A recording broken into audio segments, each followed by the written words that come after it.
Alhamdulillahi Rabbil Alamin. Wassalatu wassalamu ala asyrafil anbiya wal mursalin wa ala alihi wa sahbihi ajma'in. Subhanaka la ilma lana illa ma 'allamtana innaka antal alimul hakim. Rabbi shrah li sadri wa yassir li amri wahlul 'uqdatam min lisani yafqahu qawli. Wala hawla wala quwwata illa billahil aliyyil azim. Amma ba'd. Yang berbahagia tuan pengurusi, datuk-datuk, muslimin sidang Jumaat yang dirahmati Allah Subhanahu wa taala. Alhamdulillah, thumma alhamdulillah, thumma alhamdulillah. Sama-sama kita rafakkan syukur kehadrat Allah Subhanahu wa taala di atas segala nikmat, rahmat dan izinnya dipertemukan kita di dalam tazkirah Jumaat pada tengah hari ini, dan mudah-mudahan pertemuan kita ini dirahmati oleh Allah Subhanahu wa taala, insya-Allah. Muslimin yang dirahmati Allah Subhanahu wa taala, insya-Allah pada tengah hari ini kita sama-sama menghayati ayat-ayat Allah Subhanahu wa taala berkaitan dengan orang-orang yang terlepas ataupun yang terkecuali daripada bersifat gopoh, bersifat tergesa-gesa dan bersifat bakhil dan kedekut. Kalau kita lihat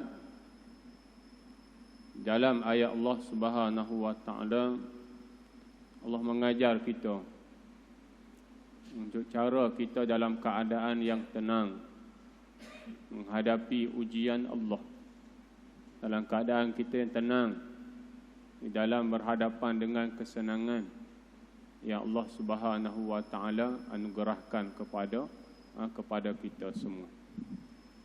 Seperti mana yang dialami oleh Nabi Ibrahim alaihissalam, bagaimana tenang dia apabila berdepan dengan Raja Namrud, seorang raja yang mana apabila dia rasa dia berkuasa sehingga dia suruh manusia menyembah dia. Asal manusia menyembah kepada berhala, tetapi oleh kerana dia rasa dia ni berkuasa, maka dia suruh rakyat dia menyembah dia. Dia kata daripada menyembah berhala yang tak bergerak, maka dia kata aku lebih berkuasa.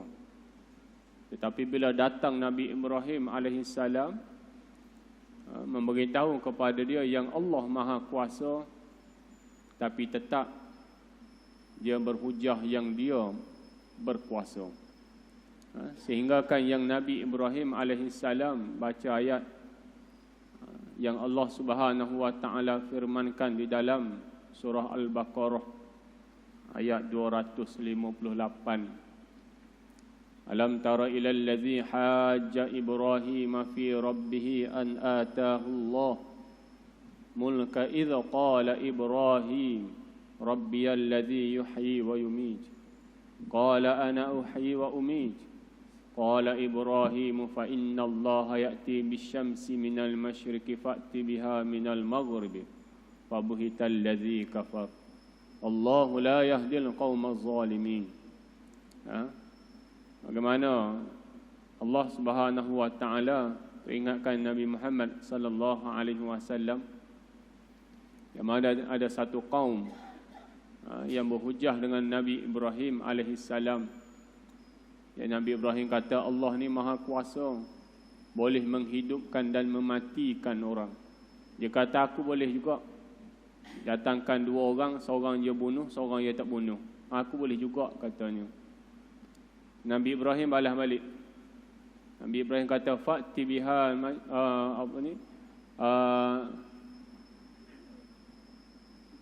terbitkan matahari daripada barat. Allah terbitkan dari timur, okey kamu terbitkan dari barat, membuatkan dia diam, membisu. Nak balas balik tak boleh dah. Nah, ini kita lihat bagaimana apabila datangnya ujian kepada Nabi Ibrahim alaihissalam, bagaimana dia berhadapan dengan ujian itu. Nah, adakah dia dalam keadaan gelisah? Adakah dia dalam keadaan gopoh gapah? Tak. Dia hadapi dengan tenang. Hujah, dia lawan hujah. Sehingga akan mematikan hujah Namrud.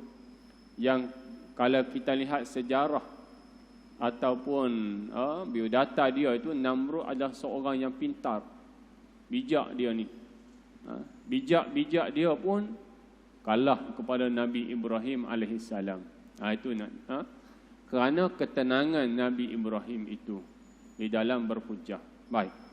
Jadi kita ni bagaimana yang difirmankan oleh Allah Subhanahu wa taala di dalam surah Al-Ma'arij berkaitan dengan Allah jelaskan manusia ini dalam keadaan diciptakan manusia ini dalam keadaan yang tergesa-gesa. Manusia Allah kata dicipta dalam keadaan tergesa-gesa. Allah firman, innal insana khuliqa halu'a idza massahu syarru jazu'a wa idza massahu khairu manu'a. Allah kata sesungguhnya manusia itu dicipta dalam keadaan bertabiat, bersikap tergesa-gesa. Idza massahu syarru jazu'a, apabila ditimpa musibah, maka dia dalam keadaan resah gelisah. Resah gelisah dia. Sedangkan Allah Subhanahu wa taala dah sebut dalam ayat yang lain. Allah kata wabasyiris sabirin, dan berilah berita gembira kepada orang yang sabar. Siapa orang yang sabar itu? Allah kata allazina idza asabathum musibah qalu inna lillahi wa inna ilaihi raji'un. Allah kata siapa orang yang sabar itu? Iaitu orang-orang yang apabila ditimpa musibah mereka berkata inna lillahi wa inna ilaihi raji'un. Mereka ucap ayat itu. Sesungguhnya kita dari Allah dan kepada Allah kita kembali. Jadi manusia ni asalnya Allah kata dalam keadaan yang wa idza massahu syarru jazu'a. Apabila Allah timpakan kesusahan, kepayahan, musibah, maka dia dalam keadaan yang resah gelisah. Bagi orang yang tak tahu, yang Allah ajar dah bagaimana nak termasuk di kalangan orang yang sabar itu, bila terima musibah, Allah kata, Allah suruh sebut inna lillahi wa inna ilaihi raji'un. Nescaya akan hadir sifat sabar kerana dia memahami akan datang dari mana dan kepada siapa kita kembali. Kemudian Allah kata wa idza massahul khairu manu'a. Apabila diberi kesenangan, maka dia dalam keadaan bakhil, kedekut. Bila Allah bagi rezeki, bila Allah bagi kesenangan dengan harta benda, dengan wang ringgit, maka dia dalam keadaan kata Allah manu'a, kedekut dia, bakhil dia. Ini sifat semula jadi manusia. Ini sifat asal ciptaan manusia kata Allah. Tetapi adakah Allah biarkan manusia ni hidup dalam keadaan yang bersifat demikian? Adakah Allah tinggal dengan keadaan manusia ini tergesa-gesa? Manusia ini gopoh. Manusia ini dalam keadaan kedekut, bakhil. Adakah Allah tinggal begitu? Tak, Allah tak tinggal begitu. Walaupun ciptaan manusia asalnya begitu, tapi Allah Subhanahu wa taala tak tinggal sebegitu, sedemikian rupa. Sebab Allah kata illal musallin. Allah kata illal musallin, melainkan orang yang sembahyang. Alladzina hum ala salatihim daimun, iaitu orang-orang yang solat dalam keadaan yang tetap. Maknanya dia tak tinggal solat. Mereka ini kata Allah, awal sekali Allah kata Allah kata melainkan orang-orang yang solat, illal musallin. Awal sekali Allah sebut yang terlepas daripada sifat tergesa-gesa, sifat gopoh, sifat kedekut, sifat bakhil ini, mula-mula sekali Allah sebut melainkan orang yang solat. Solat mereka itu pula dalam keadaan daimun, berterusan, tetap solat dia itu. Itu yang pertama kata Allah Subhanahu wa taala. Sebab kalau kita lihat solat itu dia mendidik kita. Daripada solat ke solat yang seterusnya ini, dalam tempoh itu bagi orang yang nak menjaga solat, kata Imam Rajab Al-Hambali, bagi orang yang nak jaga solat dia, maka dia tak akan lakukan apa-apa perkara yang dilarang oleh Allah di dalam tempoh daripada solat ke waktu solat yang seterusnya. Begitulah seterusnya. Jika dia nak jaga solat dia, maka dia kena jaga dalam tempoh itu daripada perkara yang dilarang oleh Allah. Sebab kalau dia melakukan perkara di antara solat ke solat itu, maka solat dia itu adalah terjejas, kata Imam Rajab Al-Hambali. Itu luar solat tu. Itu luar solat. Sebab itulah Allah kata, kerana kita berpegang kepada ayat Allah, innas salata tanha 'anil fahsya'i wal munkar. Sesungguhnya salat itu mencegah seorang daripada perkara keji dan perkara mungkar. Sebab itu kena jaga. Di antara solat ke waktu solat itu adalah merupakan penilaian.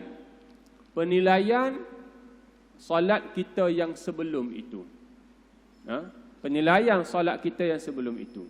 Daripada solat zuhur nak menuju kepada waktu asar, maka penilaian dalam waktu itu adalah solat kita sebelum itu. Kalau dalam keadaan sempurnanya kita tidak melakukan larangan Allah, maka menunjukkan solat kita itu sempurna. Itu penilaian dia. Kata Imam Rajab Al-Hambali. Baik. Jadi Allah sebut illal musallin, melainkan orang yang solat. Alladzina hum ala salatihim daimun. Iaitu solat berterusan, tak ada tinggal. 5 waktu sehari semalam penuh, tak ada tinggal. Kalau dia jamak pun dia tak dinamakan tinggal. Malah pahala pun sama, tak ada kurang. Orang yang jamak bermusafir kemudian dia jamak, pahala dia sama, tak ada berkurang. Maka begitulah juga waktu tak ada berkurang bagi mereka. Baik. Kemudian yang kedua, Allah Subhanahu wa taala sebut, Allah kata walladzina hum fi amwalihim haqqum ma'lum. Yang mana orang yang Allah kata orang yang menentukan hartanya menjadi hak termaklum.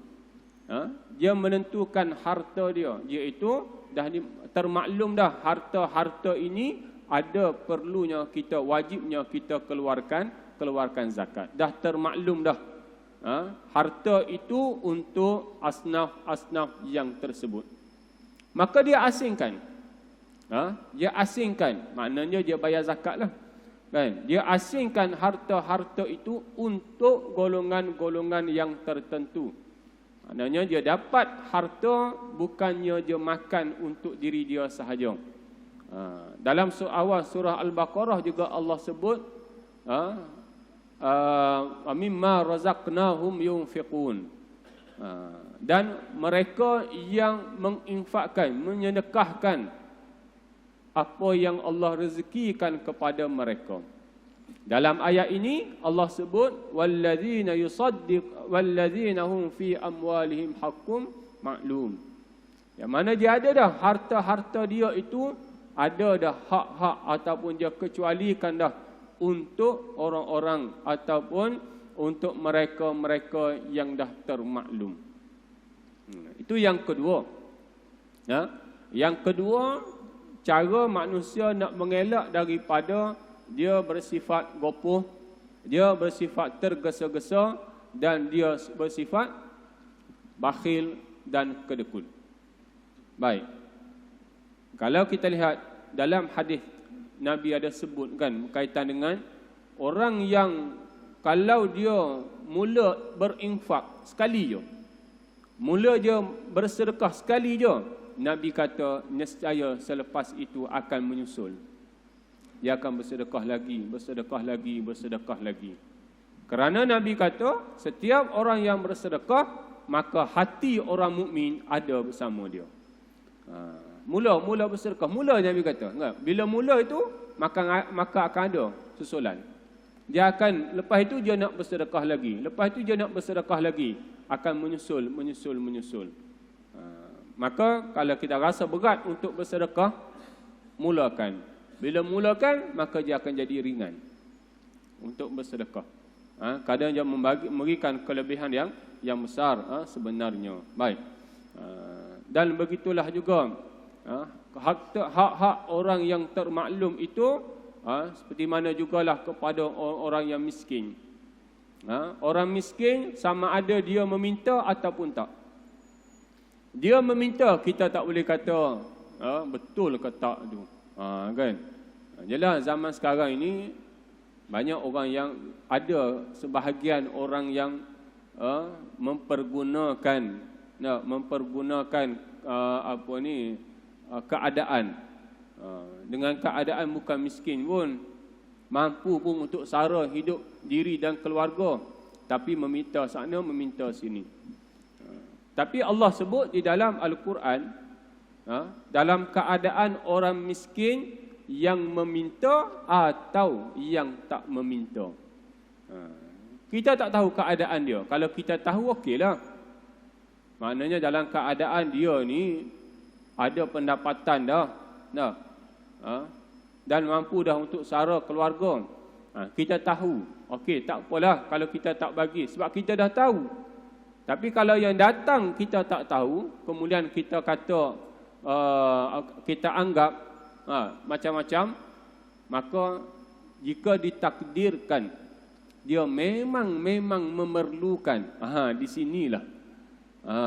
sinilah yang kita bimbang. Inilah kita bimbang kerana bila kita ke padang mahsyar nanti akan disoal oleh Allah. Kenapa tidak bagi kepada orang miskin yang datang meminta? Ini yang penat kita. Kalau kita duk jangka begitu, jangka begini, agak begitu, agak begini, walhal dia betul-betul miskin dan dia minta itu betul-betul memerlukan. Allah sebut, jangan kita kata orang minta jangan bagi. Tak, Allah sebut orang yang tak meminta dan orang yang meminta. Dua-duanya kita kena bagi bila dia dalam keadaan miskin. Baik. Jadi nak lepasnya persoalan kita dengan Allah dalam perkara ini, maka kita bagilah. Bila kita tak jelas pada kita, maka kita bagilah. Yang dia menipu apa semua itu serah dia dengan Allah Subhanahu Wa Taala. Tak, serah dia dengan Allah. Baik. Kemudian yang ketiga, kata Allah, iaitu walladzina yusaddiquna biyaumiddin. Yang ketiga pula kata Allah, orang yang percaya dengan hari pembalasan. Orang-orang yang percaya dengan hari pembalasan. Ini yang ketiga. Bagaimana sikap seseorang untuk mengelak daripada sifat tergesa-gesa, sifat gopoh, sifat bakhil dan sifat kedekut. Dia percaya dengan hari pembalasan. Bila percaya dengan hari pembalasan, nescaya dia nakkan sesuatu yang istimewa, sesuatu yang baik, sesuatu yang boleh beri manfaat. Sebab kita ni dengan keadaan kita ni bila meninggal tiga perkara yang ada sama kita ni, bila kita meninggal satu je kita bawa kepada mahsyar kan. Yang pertama sekali akan terputus apabila nyawa kita dicabut. Yang pertama sekali bila nyawa kita dicabut je, berpisahlah terus. Apa dia? Iaitu harta. Yang keduanya, apabila kita dikebumikan, berpisahlah kita dengan keluarga, sanak saudara. Tinggal yang ketiga ini, iaitu amalan. Inilah yang bawa ke hari akhirat. Yang inilah yang meneman kita kepada hari perhitungan.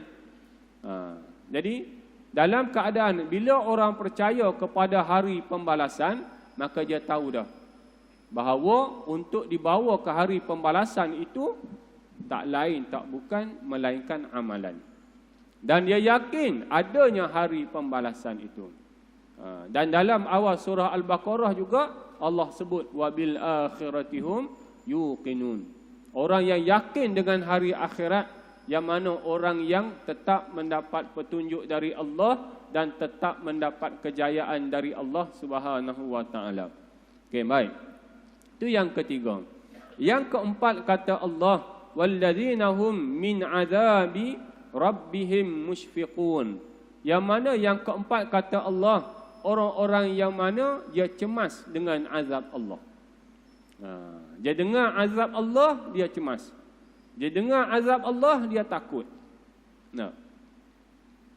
Dalam keadaan bila nak melakukan kesalahan, ingat azab Allah, maka dia cemas, dia tak buat.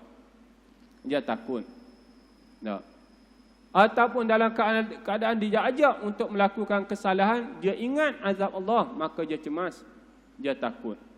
Kalau setakat ingat, tak takut, tak cemas, maka dia tak termasuk lagi. Sebab Allah kata orang-orang yang cemas, orang-orang yang takut dengan azab Allah. Bukannya orang yang ingat azab Allah dah. Bukan setakat itu, malah cemas, takut dengan azab Allah Subhanahu wa taala. Dia rasa takut. Kemudian yang kelima kata Allah, walladzina hum li furujihim hafizun. Yang kelima iaitu orang-orang yang menjaga kehormatan. Dia jaga kehormatan dia, dia jaga kemaluan dia daripada melakukan perkara-perkara yang menjatuhkan kehormatan dia. Dan apa-apa sahaja yang menjatuhkan kehormatan, dia tinggalkan. Dia jaga, dia pelihara. Perkara-perkara yang berkait dengan kehormatan.